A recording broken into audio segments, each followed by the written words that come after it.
the summer of 1940, Great Britain was alone, fighting for her very life. Hitler had conquered France. Now his Luftwaffe would destroy the Royal Air Force and gain command of the air to pave the way for the invasion of Britain.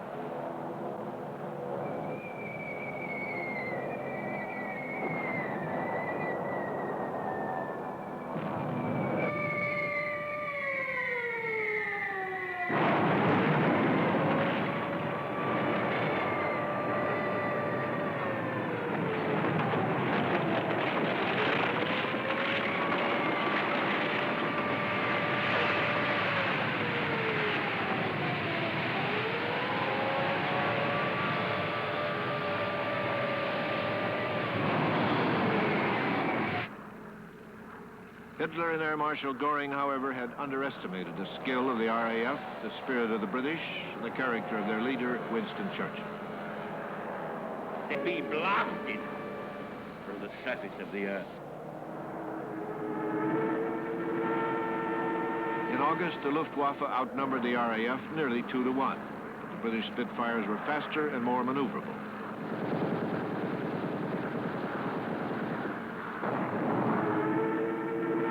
Device they developed called radar. The British knew when and where the Germans were coming. They were determined to repel the invaders. Britain was alone that summer of 1940. No friend could reach her with decisive help. Nature was on Hitler's side. Bright blue skies week after week for his bombers. The great land army faced the famous sea power, and most of the action was in the air. Villagers dug ditches across the fields of southern England. They made gasoline bombs with ketchup bottles and kept them on pantry shelves. From America, individuals shipped shotguns, sporting rifles, target pistols, and food. British munitions factories went 24 hours a day. Fox hunting land was spaded up for vegetables. Taxes confiscated all but a maintenance income. We were allowed one fresh egg a month. Hitler and Air Marshal Goering did not know that Britain's fighter plane force was all but finished. Another great daylight raid or two, and it would have been over, the Nazis free to destroy at leisure the harbors, the defense fleets, opening the way for the invasion that Napoleon also planned but never tried. But the Germans had lost scores of bombers that September day. They gave up the huge daylight raids. They had lost their nerve. The British had not.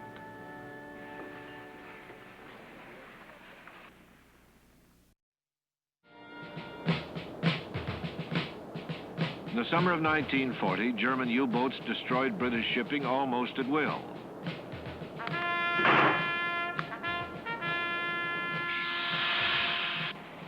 England's hopes for survival rested with 50 or 60 overage U.S. destroyers. Churchill pleaded with Roosevelt to give him the U-boat hunters. Mr. President, he wrote, in the long history of the world, this is the thing to do now.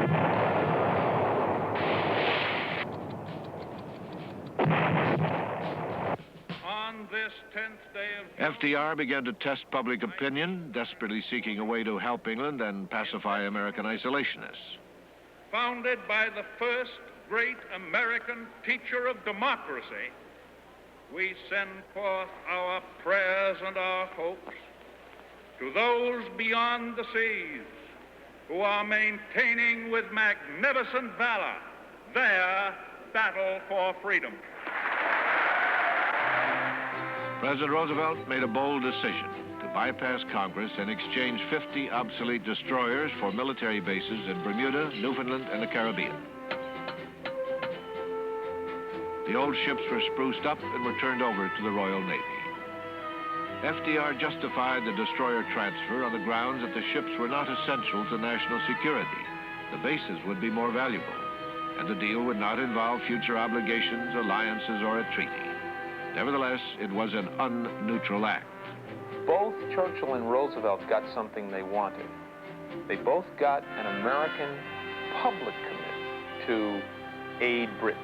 For Churchill, this brought America a step closer toward the kind of participation he wanted. For Roosevelt, it brought the Congress, congressional opinion, pressure group, interest group opinion, a step closer to the frame of mind that he wanted. America first, last and always. 2 days after the destroyer bases deal, the fiercely isolationist America First Committee sprang into being. Last and always, everything is okay, and the roof hangs high. With fighters like Lindbergh, we are alive. They attacked Roosevelt for ignoring Congress, claiming the agreement was illegal and would draw America into war. Adolf Hitler that same month called off the invasion of Britain.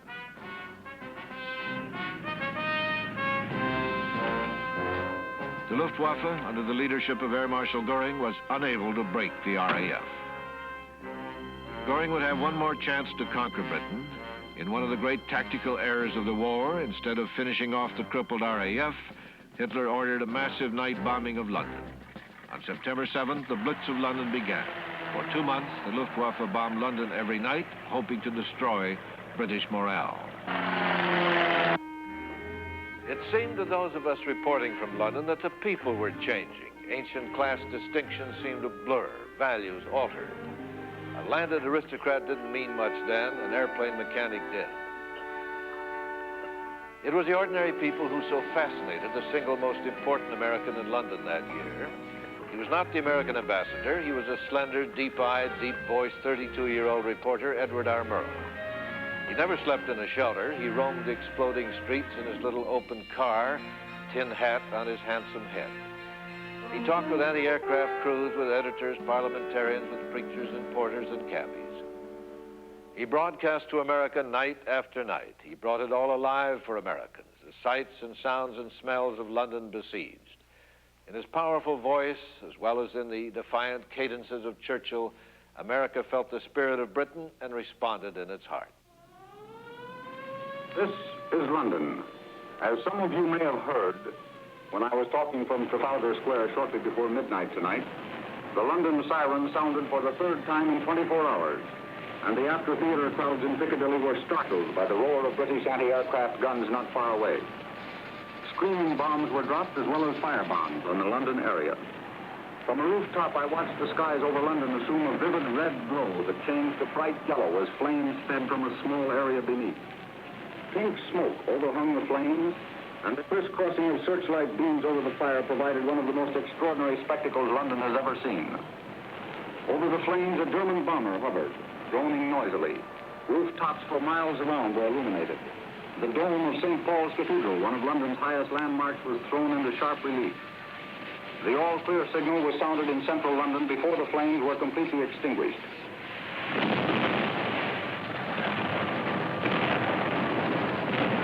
An Englishman wrote, "When this is all over in the days to come, men will speak of this war and they will say, I was a soldier, or I was a sailor, or I was a pilot, and others will say with equal pride, I was a citizen of London." All of us who were Americans there felt that way, I think, that we too were citizens of London.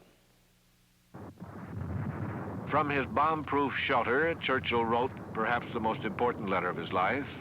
In blunt language, he told FDR that Britain desperately needed ships, planes, guns, and ammunition, but was running out of cash to pay for it. Aboard the USS Tuscaloosa for a post-election vacation, Roosevelt would conceive of a method to answer Britain's needs. He would lend arms to Britain. Technically legal, it was a maneuver that became an obvious necessity. When the seaplane arrived carrying Churchill's urgent appeal to Roosevelt, the president acted. There will be no bottlenecks in our determination to aid Great Britain. No dictator, no combination of dictators will weaken that determination by threats of how they will construe that determination. The Senate held exhaustive hearings. There was bitter opposition, particularly from the America First Committee. If you people want dictatorship, if you people want war, then the president's lend-lease give bill should be steamrolled through Congress. Approval of this legislation means war, open and complete warfare. Of course there's a risk in any course of action.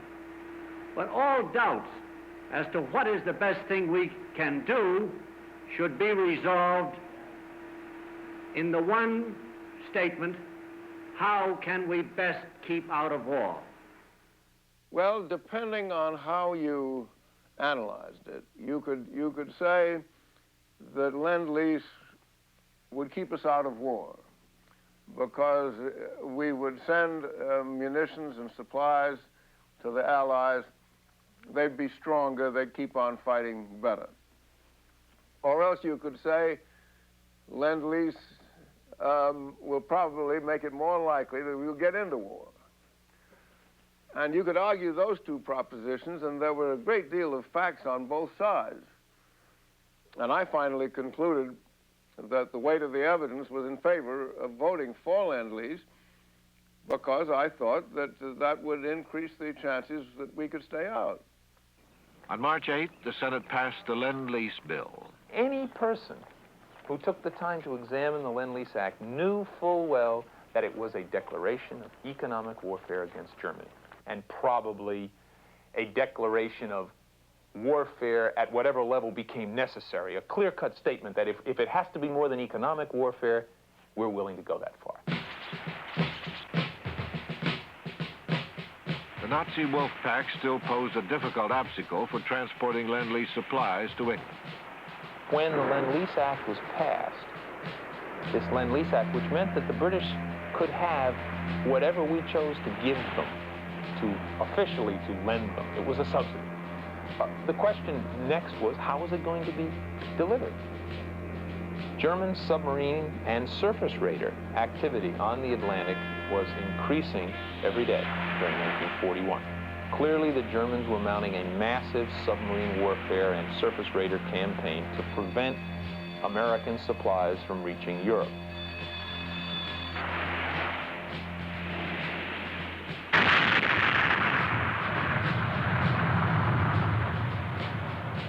Churchill described lend-lease as the most unsordid act in the history of any nation. He might have singled out for praise the polyglot merchant marine crews that carried lend-lease to England during the grim summer of 1941. They sailed defenseless ships into wolf pack-infested water.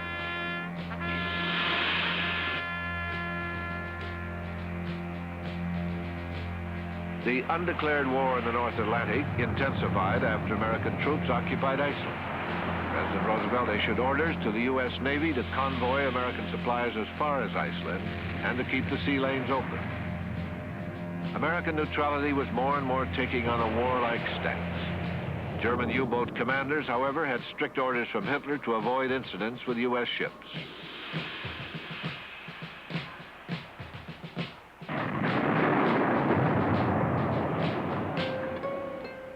For the moment, Germany wanted no war with America.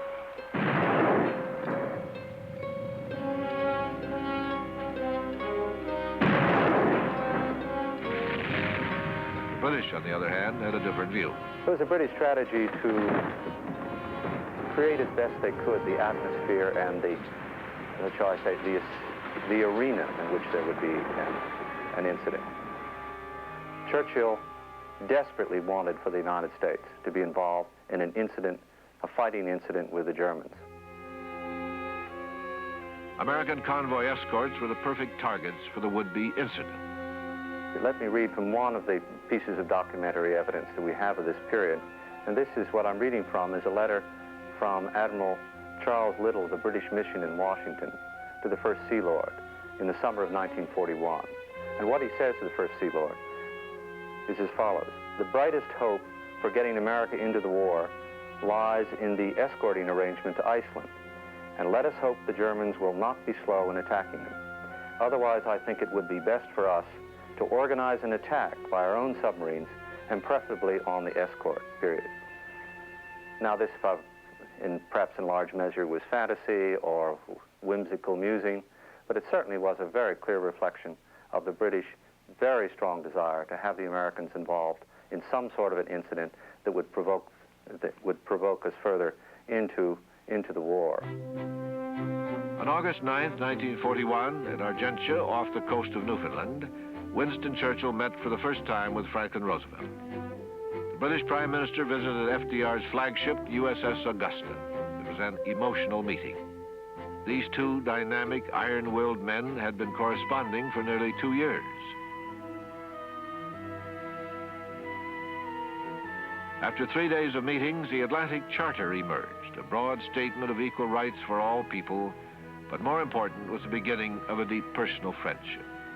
The next day, Sunday, FDR visited the HMS the Prince of Wales. The President and the Prime Minister attended church services and sang "Onward, Christian Soldiers." Intuitively, they knew their common cause.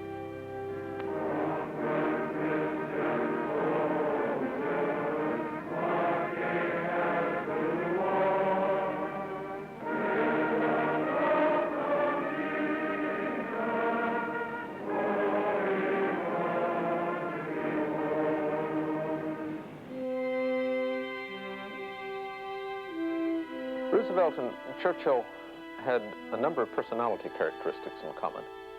They were both tough-minded. They both came from an elite group who were practicing, in effect, the idea of noblesse oblige, or that nobility obligates individuals to look after those who are lesser than themselves. They were both patricians. They were both the equivalent, if you want, of 20th century democratic noblemen.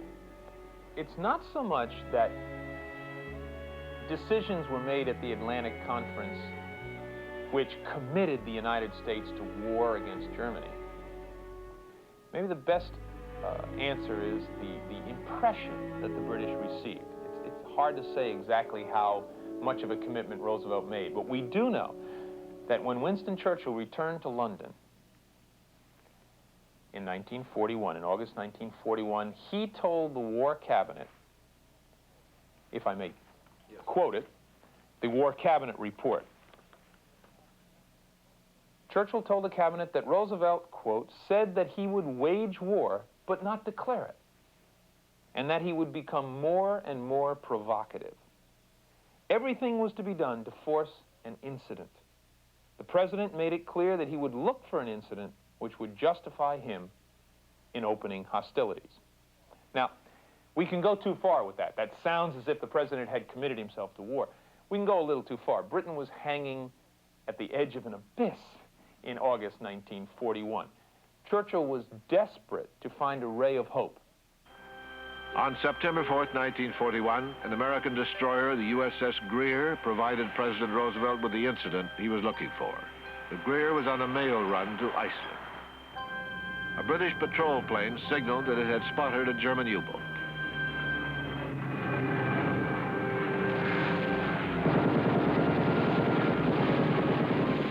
The U-boat tried to evade its pursuers.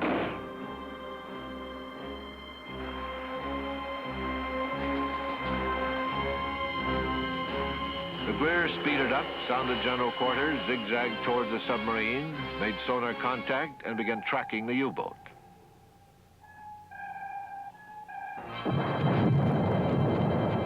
After 2 hours, the submarine fired a torpedo at the unmarked Greer, thinking it was a British destroyer. The Greer began dropping depth charges and continued pursuing the U-boat for 2 more hours, dropping 11 more depth charges. The Greer tracked the U-boat a while longer. The logs of both the destroyer and the submarine indicate that it was a classic anti-submarine warfare maneuver. The destroyer was the aggressor, and the U-boat fired in self-defense. President Roosevelt used the incident to initiate the policy of shoot on sight. The Cold War in the Atlantic was over. In spite of what Hitler's propaganda bureau has invented, in spite of what any American obstructionist organization may prefer to believe, I tell you the blunt fact that the German submarine fired first upon this American destroyer, Greer, without warning and with deliberate design to sink her. When you see a rattlesnake poised to strike, you do not wait until he has struck before you crush him. These Nazi submarines and raiders are the rattlesnakes of the Atlantic.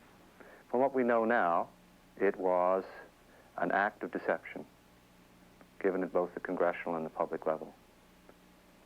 Whatever the goodness of the cause, the rightness of it, of the objectives, it was in fact, it was a distortion, an important distortion of the facts, of the truth. I would argue that there was a public and a private FDR, and that the public FDR was deceptive, devious, lacked candor, dissembled, whatever word you'd like to use. Occasionally, he lied, yes. But that's not quite the same as saying that people didn't know what direction he was going in. It was an occasion, it was a reason, it was the moment for Roosevelt to move to unrestricted convoying and to an unrestricted naval war at sea, which lasted from that day to Pearl Harbor. On October 31st, 1941, a German U-boat torpedoed the USS Reuben James, killing over 100 members of the crew. The attack signaled the end of America. Patricians with a sense that their positions obligated them to help others. These two men altered the course of history. Churchill and Roosevelt knew that the price for liberty is eternal vigilance, and they knew that their countries together could defeat Nazi Germany. Apart, each might sink. As Churchill said, this is not the end, it is not even the beginning of the end, but it is perhaps the end of the beginning.